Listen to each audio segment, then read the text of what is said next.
Bismillahirrahmanirrahim. Assalamualaikum warahmatullahi wabarakatuh. Hamdan wa syukran lillah. Anak-anakku kelas 3 SD yang Pak Ihsan cintai, banggakan, dan mudah-mudahan Allah muliakan. Pada kesempatan ini, alhamdulillah izin Allah, Pak Ihsan bisa memberikan kembali materi khusus PAI dan Budi Pekerti kelas 3, Pendidikan Agama Islam dan Budi Pekerti untuk kelas 3. Pada saat ini masih pelajaran 5, sholat kewajibanku. Belajar pelajaran 5, sholat kewajibanku. Masih membahas tentang sholat. Inti ibadah sholat udah. Sholat kewajibanku sudah ditugaskan. Nada lagu kukuruyuk, tugas menyanyi sudah ya. Hikmah sholat sudah. Nah, sekarang praktek sholat. Praktik sholat. Jadi nanti Pak Ihsan akan memberikan tayangan video dari salah satu ulama yang akan memberikan pengajaran kepada kalian, kepada kita, praktek sholat. Ini khusus dari mazhab Imam Syafi'i. Pak Ihsan menyajikan praktek sholat di dalam pelajaran ini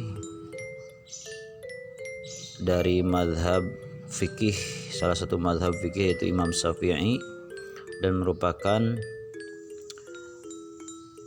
terbanyak di Indonesia ya, terbanyak di Indonesia bermazhab Imam Syafi'i. Jadi yang disajikan mazhab Imam Syafi'i.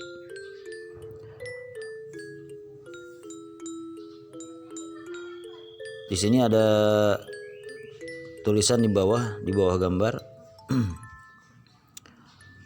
Dalam praktek sholat itu yang pertama, berdiri tegak menghadap kiblat. Ini ringkasannya ya. Nanti lengkapnya dibahas di video yang akan Pak Ihsan tampilkan. Berdiri tegak. Jadi urang teh kedah tegak nya. Tubuh urang teh kedah tegak. Teu bungkuk, teu condong, tegak. Menghadap kiblat. Takbiratul ihram sambil membaca Allahu Akbar. Jadi ngangkat panangan, takbiratul ihram sambil membaca Allahu Akbar. Meletakkan tangan di antara pusar dan dada, jadi antara bujal sareng dada, jadi tengah-tengah. Meletakkan tangan. Jadi tangan kiri di bawah, tangan kanan di atas. Jadi anu disimpen teh anu posisinya di atas tangan kanan. Ruku sambil membaca Allahu Akbar. Kiranya ruku baca Allahu Akbar. I'tidal sambil membaca Sami Allahu liman hamidah. Sujud sambil membaca Allahu Akbar.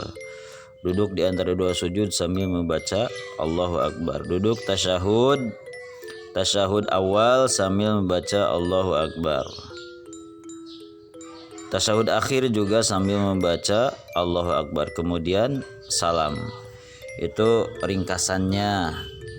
Insyaallah sebentar lagi akan tampil video praktek sholat. Wilujeng kasadayana. Wassalamualaikum warahmatullahi wabarakatuh.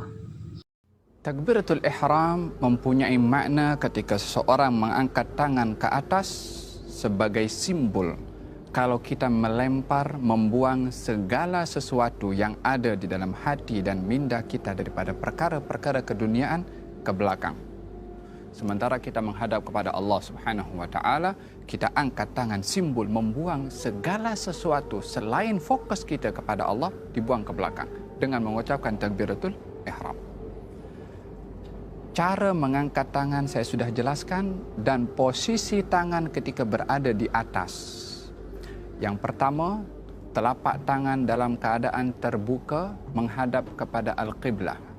Apa yang kita tahu daripada sunnah takbiratul ihram dilakukan adalah terbuka, menghadap kepada Al-Qiblah, sejajar dengan cuping telinga, berada di atas bahu dan sebut bersamaan dengan memanjangkan sebutan takbir Allahu Akbar. Allahu Akbar atau Allahu Akbar. Yang kedua. Yang ketiga bermula daripada atas. Allahu Akbar. Terdapat beberapa riwayat yang diriwayatkan oleh Imam Abu Dawud tentang kaifiyah salat meletakkan tangan itu. Satu riwayat mengatakan adalah di atas pusar, di bawah dada. Riwayat yang lain mengatakan di bawah pusar. Posisi tangan adalah seperti mana saya jelaskan dan berada di antara pusar di bawah dada ataupun di bawah pusar. Dalam riwayat yang lain dikatakan juga adalah tepat kepada dada dan dilekatkan ke dalam dada. Tapi yang menjadi pegangan dalam mazhab Imam Syafi'i adalah antara di atas pusar dan juga di bawah dada, atau dalam mazhab Imam Maliki adalah di bawah pusar, atau mazhab Imam Abu Hanifah. Apa yang patut kita gunakan mata ini? Tengok kepada apa? Tengok kepada hadapan, tengok kepada bawah, ataupun tengok kepada apa? Kalau kita salat di Kaabah, di Masjidil Haram, maka kalau kita nampak kepada Al-Kaabah, mata kita melihat kepada Al-Kaabah dengan penuh mentakzimkan kepada Al-Kaabah. Tetapi bila mana salat di tempat yang kita tidak nampak kepada Al-Kaabah, maka kita melihat kepada maudhi' as-sujud. Tempat kita sujud itulah mata melihat ke tempat sujud. Posisi tangan ketika ruku' adalah tepat di atas lutut dan jari-jari lurus ke bawah. Kalau diangkat dia menghadap kepada Al-Qiblah. Ini baru posisi telapak tangan ketika ar-ruku'. Yang kedua adalah posisi badan kita ketika ruku' dengan leher kita adalah sejajar. Yakni kalau kita berada dalam keadaan ruku' adalah berada dalam keadaan kalau diletakkan sesuatu di atas belakang kita, maka tidak akan jatuh sesuatu itu karena badan kita adalah datar dan rata. Yakni seperti ini.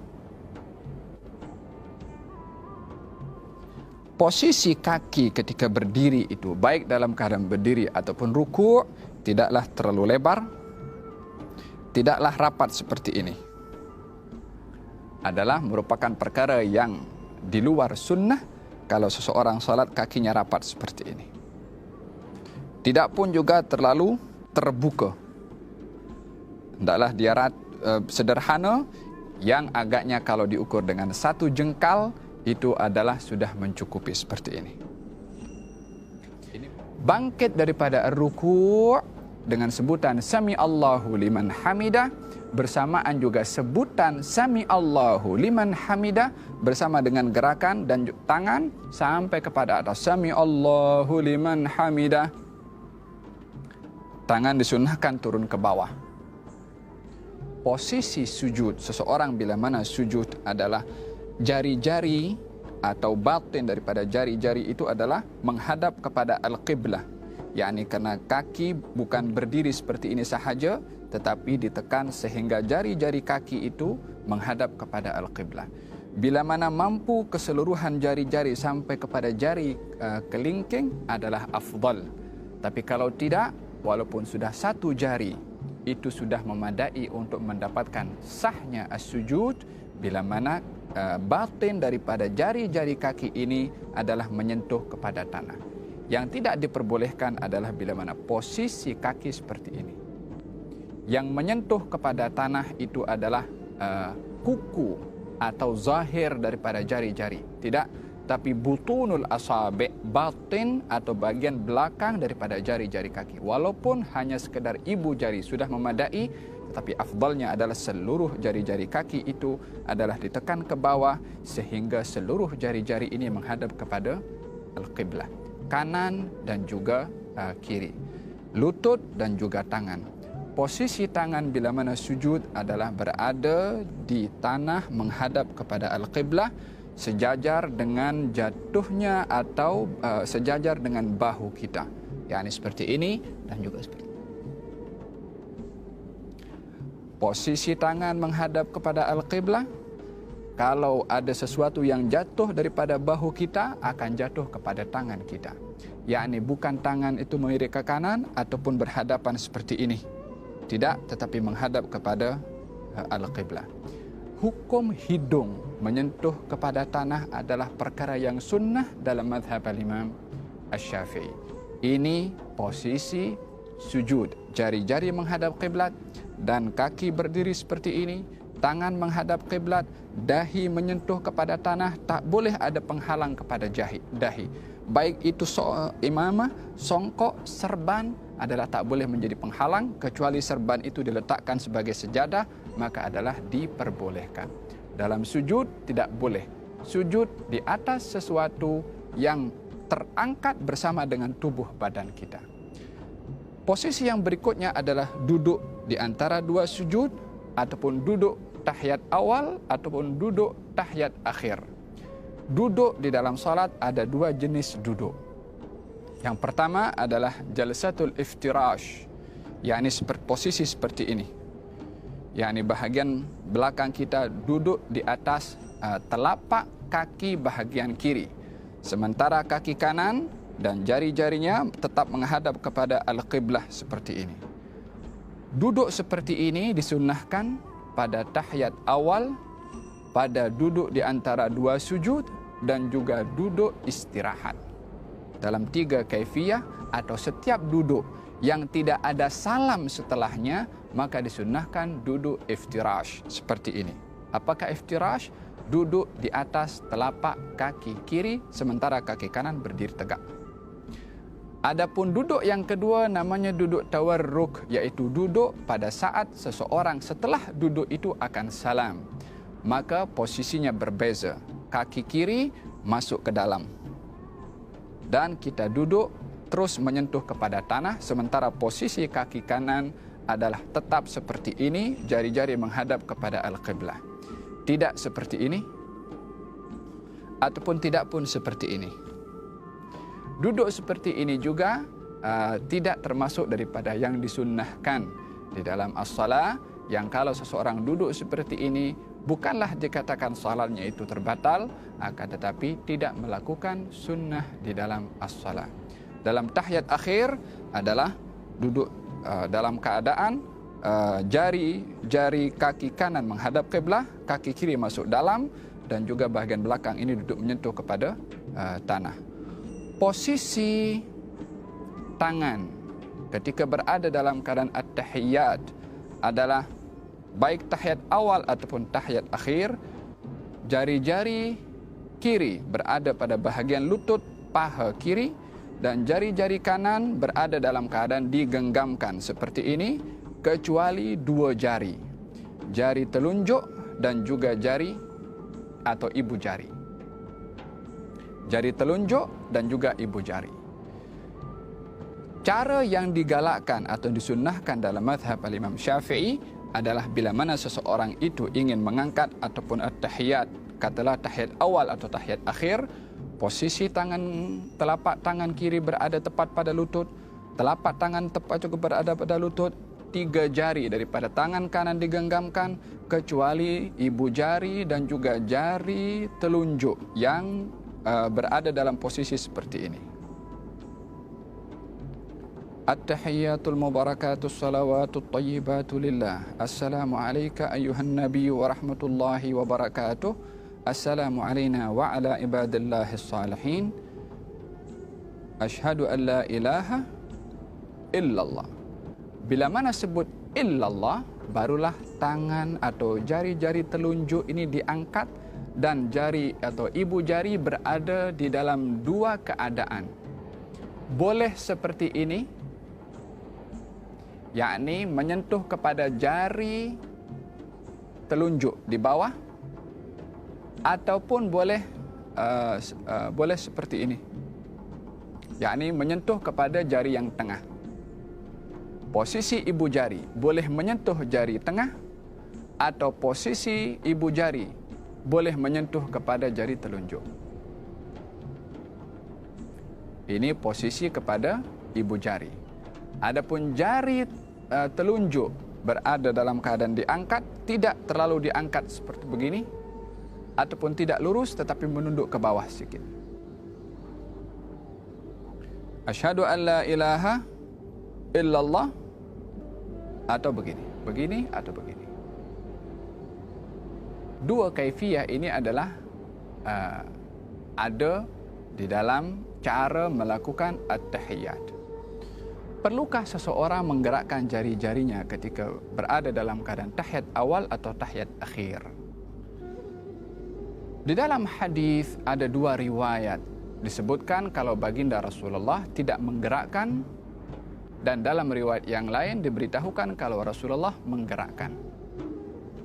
Dua riwayat ini zahirnya bertentangan, tetapi pada hakikatnya tidak bertentangan. Maksud daripada tidak menggerakkan dalam riwayat yang pertama adalah tidak menggerakkan berkali-kali. Maksud daripada menggerakkan dalam riwayat yang kedua adalah menggerakkan sekali. Yakni menggerakkan dalam bahasa Arab itu yuharriku. Yuharriku difahami dengan dua makna.